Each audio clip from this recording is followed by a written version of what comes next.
कपड़े धोने वाली बहू। शादी के पहले से ही विभा को कपड़े धोने का बड़ा शौक था।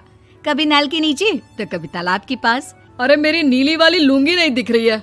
विभा की अम्मा, कहाँ रखी है लुंगी? अरे वो तो विभा ने परसों ही धोकर रखी थी आपकी अलमारी में, देखो वहीं होगी। वो ना मैंने आज धो दी, मुझे लगा कि गंदी हो गई होगी। अरे कैसे गंदी हो गई थी? उसे तो मैंने पहना भी नहीं। हे भगवान, इस लड़की के कपड़े धोने की आदत से परेशान हो गया हूँ मैं। जितना तो घर में राशन नहीं आता, उससे कहीं ज्यादा डिटर्जेंट पाउडर का खर्चा है। इसकी शादी करवा दो, शादी जाए अपने घर में ही करे काम, फिर चाहे घर के कपड़े धोने हो या पूरे गांव के। हाँ ठीक बोल रही हूँ, देखता हूँ मैं कोई लड़का। वो दिन भी आ जाता है जब विभा को देखने लड़के वाले आ जाते हैं। लड़की मुझे अच्छी लगी। होने वाली सास कहती है, बेटी अगर कुछ पूछना है तो पूछ लो।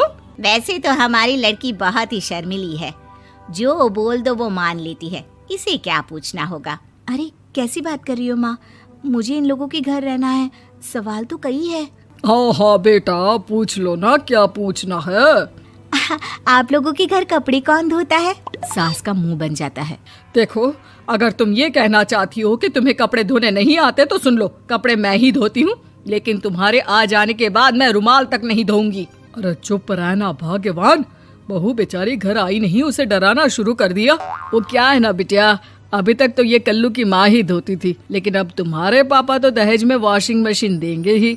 तभी विभा की माँ बोल पड़ती है, सवाल भी पूछा तो क्या। वैसे भाई साहब, मशीन की तो फिर भी कपड़े धोने की कैपेसिटी होती है। मतलब जो बिटिया दे रहे हैं ना विभा, इसे कपड़े धोने का बहुत शौक है। ये आप लोगों के क्या, आस पड़ोस गांव मोहल्ले सबके कपड़े धो दे और उफ तक ना करे। बाहर देखा नहीं आपने कितने कपड़े सूख रहे हैं? सब हमारी बिटिया ने ही तो धोए हैं। बस भी करो ना माँ, शर्म आ रही इतनी तारीफ सुनकर। और तो और एक दाग निकाल कर दिखाओ तो मान जाऊं। हाँ अच्छा, माफ करना बेटा, मैंने गलत समझा। हमें तो रिश्ता बहुत पसंद है। और ऐसे जुड़ जाता है रिश्ता कपड़े धोने का शौक रखने वाली विभा का। उसकी शादी हो जाती है कोयला फैक्ट्री में काम करने वाले कल्लू के साथ। शादी के बाद अचानक विभा चिल्लाती हुई सास के पास आती है। सासू माँ, अरे सासू माँ कहाँ है आप? ये तो धोखा है, धोखा दिया आप लोगों ने मुझे। इसे ससुर के चक्कर के बारे में पता चल गया। अरे तो उसमें तुझे क्यों धोखा मिला है? अरे नल में पानी नहीं आता, कपड़े कैसे कब धुलेंगे? अच्छा, तू पानी नहीं आ रहा उसकी बात कर रही है। तो आपने क्या सोचा? कुछ नहीं। अच्छा, तेरी माँ ने कहा था कि कपड़े धोने का शौक है तुझे, याद आया मुझे। शौक बोलकर कपड़े धोने वाले मेरे जुनून को कम ना आके सासू माँ, कपड़ा धोना मेरा गुरूर है। तभी पति भी वहाँ आ जाता है। अभी मैंने इसे सनी देओल की फिल्म दिखाई है, उसी के डायलॉग मार रही है माँ। अच्छा सुन, साफ साफ बता रही हूँ, पानी सुबह 4 से 6 और शाम को 10 से 12 आता है, समझी? विभा टाइमिंग सुनकर हैरान हो जाती है। ये क्या भूतों का मोहल्ला है? सुबह 4 बजे उठकर कौन कपड़े धोता है? 4 बजे टंकी में पानी जाता है, फिर सारा दिन धोना ना, किसने मना किया? अरे कैसी बात कर रही हैं? 200 लीटर की टंकी में कितने कपड़े धो लूंगी मैं? सुबह ही उठ जाऊंगी मैं। अब क्या था, विभा सुबह 4 से लेकर रात के 12 बजे तक कपड़े ही धोती रहती। एक रोज सास पड़ोस से निकलकर कहीं जा रही होती है कि साथ वाली कहती है, हाँ कल्लू की माँ, जरा ये बताओ कि 2 साड़ी है, 2 ब्लाउज और एक पेटीकोट और एक नाड़े वाला लंबा कच्छा। हाँ तो? अरे तो क्या, कितना लोगी धुलाई ये बताओ। धोबन दिख रहे हैं हम क्या? हमारे पति सरकारी नौकरी से अभी रिटायर हुए हैं और बेटा सुपरवाइजर है कोयला फैक्ट्री में। धोबन समझ रखा है हमें? हाय रे कल्लू की अम्मा, माफ कर दो, वो तो मोहल्ले में यही सब बता रहे थे कि तुमने बहू को कपड़ा धुलवाने के काम में लगा दिया है। सास को पड़ोसन की बात सुनकर गुस्सा आ जाता है। वो घर पहुंचती है जहां घर के बाहर ही इतने सारे कपड़े सूख रहे होते हैं जितने कि किसी धोबन के घर पर। अरे ओ कल्लू की दुल्हन, बाहर निकल। माँ जी यहीं आ जाओ, बाथरूम में चादर धो रहे हैं हम। अरे अभी हम धोते हैं, तुमको बाहर निकलो। ये आस पड़ोस वाले बोल रहे हैं कि हम बहू से कपड़े धुलवा कर उसे कपड़ा धोने वाली बना दिए हैं। अरे छोड़ो ना माँ जी, किन लोगों की बातों में आती हो?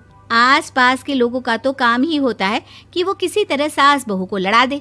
बहू सारे घर के कपड़े धोती है, ये क्या कम है? बोलिए। सास को भी लग जाता है कि वो बहू का ये सनकीपन नहीं छुड़वा सकती, इससे अच्छा है कि खुद ही चुप हो जाए।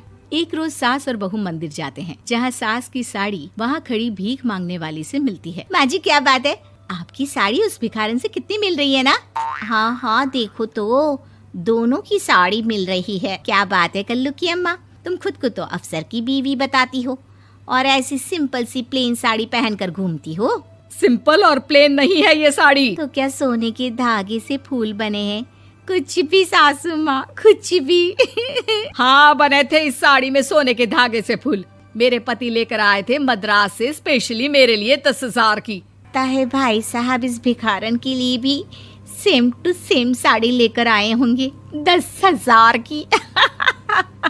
सास उस वक्त तो कुछ नहीं कहती, लेकिन बहू के साथ घर आती है और अलमारी से एल्बम निकाल कर लाती है। ये साड़ी देख रही है, ये वही साड़ी है जिसे मैंने अभी पहना था।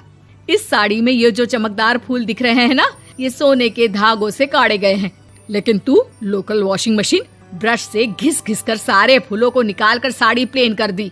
मुझे माफ कर दीजिए सासू माँ। और तो और, जब मैंने तुझे तेरी गलती के लिए कुछ नहीं कहा, लेकिन तूने तो सबके सामने मेरा मजाक ही बना दिया। क्यों? बहू को समझ में आ जाता है कि अब से उसका कपड़े धोना बंद।